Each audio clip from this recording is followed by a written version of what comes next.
Les montres connectées pullulent depuis quelques années maintenant. Leurs arguments de vente principaux sont la surveillance de votre santé et le suivi de vos sessions sportives. Mais sont-elles aussi utiles si on n'utilise pas ces deux fonctions-là? Je porte une smartwatch depuis plus d'un an et je vais vous livrer mon retour d'expérience. Commençons par un peu de contexte. La montre que je porte depuis plus d'un an est la Galaxy Watch 5 Pro Wi-Fi de Samsung. Elle existe aussi en version 4G.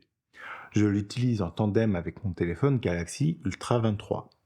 La précision est importante car cela veut dire que nous sommes donc dans le cadre idéal, celui d'une montre connectée haut de gamme utilisée dans l'écosystème d'une marque.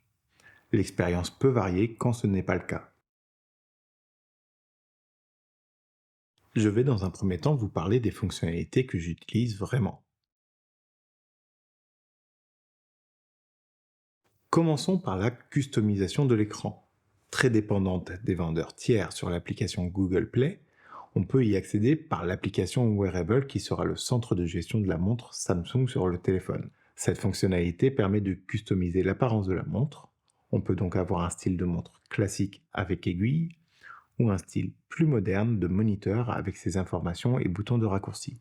Bien que l'on retrouve des centaines de Fastwatch, peu apportent un avantage ergonomique pour l'utilisation de la montre. Ce sera donc essentiellement cosmétique. Perso, j'en ai mis une très lisible et colorée avec quelques raccourcis. Même si j'en ai essayé d'autres, c'est celle-ci que j'ai appréciée le plus à l'utilisation. Le GPS, quand vous êtes à pied, celui-ci peut se montrer utile. Il évite d'avoir à garder le smartphone dans les mains. Il indiquera avec des vibrations quand un changement de direction est à prendre, donc pas besoin de garder le bras levé tout du long. Sa praticité en vélo est un peu moindre car elle oblige à quitter la route des yeux et à se concentrer sur un petit écran ainsi qu'à conduire d'une seule main. Je ne vous le conseille donc pas.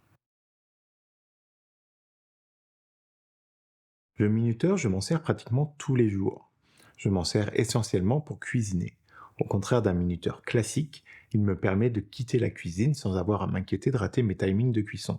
Je m'en sers aussi souvent pour ouvrir un certain temps mes fenêtres pour aérer mon habitation et ne pas oublier de les refermer. Il me sert aussi à ne pas oublier de changer de position devant mon écran et de faire des pauses à intervalles régulières. Quand le minuteur arrive à zéro, la montre prévient alors avec une vibration qui continue tant que vous ne lui aurez pas dit d'arrêter.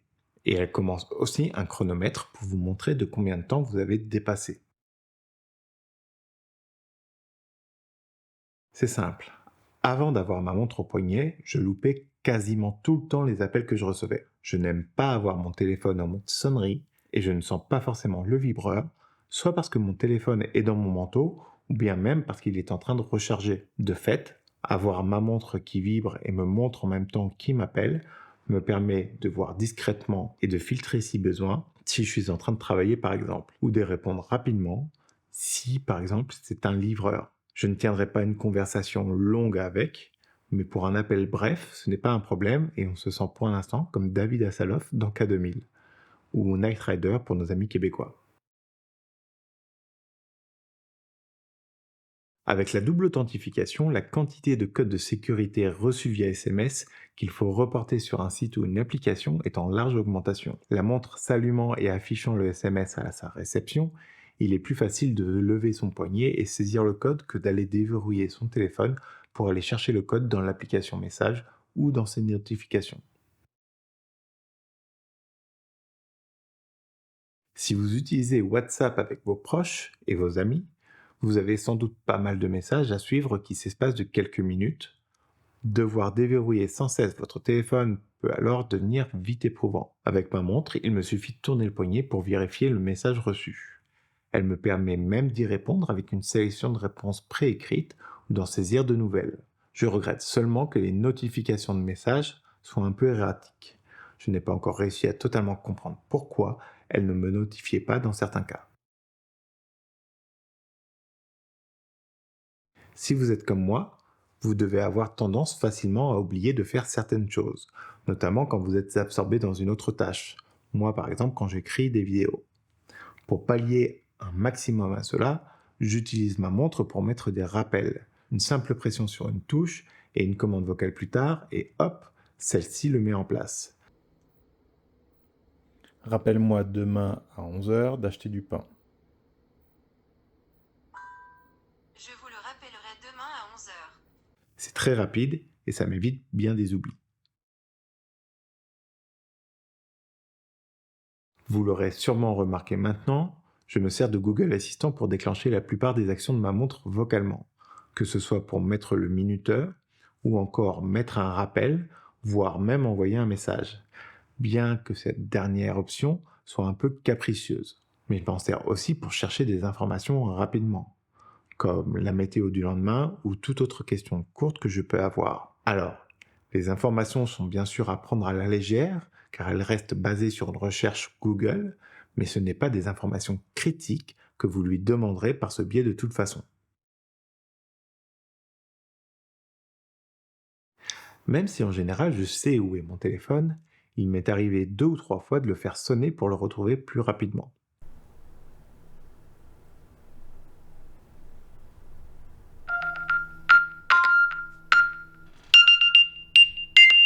Cette fonctionnalité peut même vous aider en cas de vol. Vous vous rappellerez sûrement de la vidéo qui a tourné il n'y a pas si longtemps, où une personne s'était fait voler son téléphone dans une rame bondée du RER et qu'elle s'est servie de cette fonctionnalité pour le retrouver et confondre le voleur.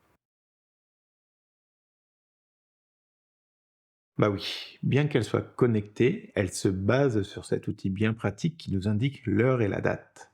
Ça évite encore une fois d'avoir à sortir son téléphone de sa poche ou son sac pour avoir l'heure. Un vrai élément de sécurité quand vous vous retrouvez dans des lieux touristiques où les vols à l'arraché sont légion.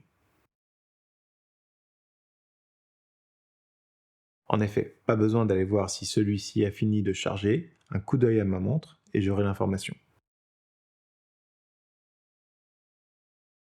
Si vous participez à une petite fête, que ce soit en famille ou entre amis, vous aurez souvent bien envie de faire une photo de groupe. Or, le champ de vision de la caméra situé au-dessus de votre écran, que vous utilisez pour faire des autoportraits, n'est parfois pas assez large. Il vous faut alors soit vous éloigner de votre téléphone, ou utiliser l'une des caméras qui se situe au dos de l'appareil. Mais dans ces cas-là, impossible soit de déclencher en appuyant sur l'écran, ou impossible de voir votre cadrage. Eh bien, avec le retour d'écran sur la montre, ce n'est plus un problème. Il est alors possible de voir le cadrage et de déclencher à distance pour prendre une photo. Il est possible d'activer facilement les modes comme ne pas déranger par exemple, ou tout autre mode que vous aurez préalablement programmé. Si cette vidéo vous plaît, vous pouvez soutenir la chaîne en cliquant sur le pouce. Et n'hésitez pas à vous abonner pour ne pas manquer les prochaines vidéos. Si vous avez des utilisations de la montre que je n'ai pas couvertes, n'hésitez pas à les mettre en commentaire. Allez, on enchaîne. Dans cette deuxième partie, je vais vous parler des applications que j'ai testées, mais pas aimées, ou celles que je n'ai pas testées car elles ne m'intéressent pas, mais sont préinstallées. Bixby, c'est l'assistant vocal maison de Samsung, et je l'ai trouvé mauvais. Il n'arrivait la plupart du temps pas à comprendre mes demandes ou il répondait à côté de la plaque. Je lui ai donc préféré Google Assistant. Et justement, parlons de Google Assistant. Parfois, Google Assistant ne fonctionne pas tant que vous n'avez pas déverrouillé votre téléphone. Il vous dit qu'il vous écoute mais n'agit pas. Heureusement, c'est très très rare, mais ça arrive quand même, donc je vous en parle. La customisation de l'écran de la montre est limitée. J'aimerais pouvoir assigner des raccourcis directement sur celle-ci sans être limité par une FaceWatch tierce pour le faire. Je n'ai pratiquement pas utilisé toutes les applications de santé et de sport. Comme je vous l'ai dit au début, ce n'est pas mon profil. Je ne suis pas vraiment un sportif assidu, ayant besoin de tenir un journal de mes entraînements, et ma santé est plutôt bonne, et je n'ai pas besoin d'un suivi quotidien pour l'instant. De fait, je n'ai pas testé toutes ces fonctionnalités. Je n'ai pas encore testé de payer avec les portefeuilles virtuels en approchant ma montre du lecteur de carte bleue, même si c'est une fonctionnalité qui me rend curieux et que je testerai sûrement un jour. L'écran est pour moi trop peu ergonomique et je préfère utiliser la calculatrice de mon téléphone. La seule façon que j'ai de l'utiliser, c'est avec l'assistant de Google. Même si je préfère faire mes calculs de tête, parfois je suis bien fatigué, et alors là-haut ça marche vraiment au ralenti. Si le contrôle du média est bien pratique pour ne pas avoir à sortir son téléphone si vous n'utilisez pas déjà un casque ou des écouteurs avec un contrôle intégré, jouer une musique sur la montre est ridicule à mon goût. Le haut-parleur intégré n'est pas du tout adapté à cela. Je n'utilise pas de produits connectés spécialement à Google Home. Du coup, pour l'instant, pas très utile. SmartThings est l'application qui vous permet de gérer les produits connectés Samsung ou Matters compatibles. Elle n'est pas très utile sur la montre car elle vous le renvoie sur le téléphone. Je ne fais pas vraiment de notes audio, mais ça peut être pratique pour quelqu'un qui utilise cette méthode, comme un étudiant par exemple. Dans cette troisième et dernière partie, je vais vous parler de ce que j'ai aimé ou pas sur le modèle que je porte. Il n'y a pas de port USB. Il est obligatoire d'avoir le chargeur sans fil de la montre. Or, on sait que les chargeurs sans fil ont d'énormes pertes entre l'énergie utilisée pour la recharge et l'énergie effectivement accumulée. Et oui, je suis bien conscient que cela demanderait un changement dans le design pour l'inclure, mais que la montre ne soit pas ronde ne me gênerait pas et permettrait même un écran plus large. L'autonomie est plutôt bonne et dure environ 3 jours. Bien sûr, si vous utilisez beaucoup le retour d'écran de l'appareil photo par exemple, ou le GPS qui sont des applications énergivores, la batterie fondra beaucoup plus vite. Comptez environ alors un jour. Le bracelet fourni de base est hautement ajustable et ne fait pas transpirer mon poignet, ce qui est fort appréciable.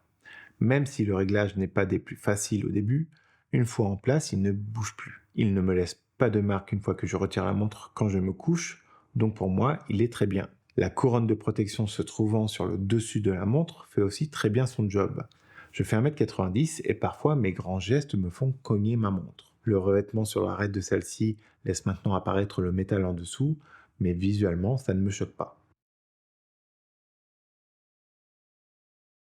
La montre a admirablement bien résisté à tout ce que j'ai pu lui faire subir, que ce soit se retrouver sous la sciure de bois ou avec de la boue dessus après une balade en VTT, ou même tomber par terre dans le sable. Je ne l'ai pas ménagée et elle a atteint mes attentes en termes de durabilité pour l'instant. Le fait qu'elle soit dotée d'une étanchéité IP68 est aussi très pratique pour la rincer rapidement. Les boutons sont larges et faciles d'accès.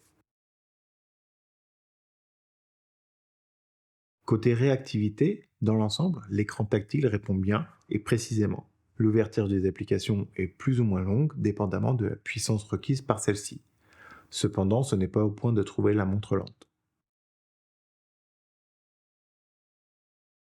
En conclusion, si l'argument principal de vente est orienté vers les sportifs et les personnes voulant surveiller leur santé, une montre intelligente peut être pratique pour d'autres profils ne répondant pas à ces deux critères-là. J'ai été surpris de trouver ma montre connectée si utile au quotidien. Elle me permet d'être déconnecté de l'écran de mon smartphone tout en restant connecté à celui-ci. Et elle se relève bien pratique dans plus d'une utilisation. Sa résistance au choc grâce à son anneau supérieur et sa résistance à la poussière et à l'eau sont pour moi obligatoires. Je n'achèterai pas un modèle qui n'en soit pas doté. La batterie est suffisante pour mon utilisation quotidienne. Et après 1 an, elle n'a pas bougé. À voir à 2 ans ou plus si c'est toujours le cas, car cela reste une petite batterie. Si vous avez trouvé cette vidéo intéressante, n'hésitez pas à la partager, ça aidera à agrandir la communauté. Si vous voulez découvrir de nouveaux sujets tout aussi intéressants, je vous invite à cliquer sur les vignettes qui se sont affichées. On se verra à la prochaine vidéo, soyez à l'heure, ciao!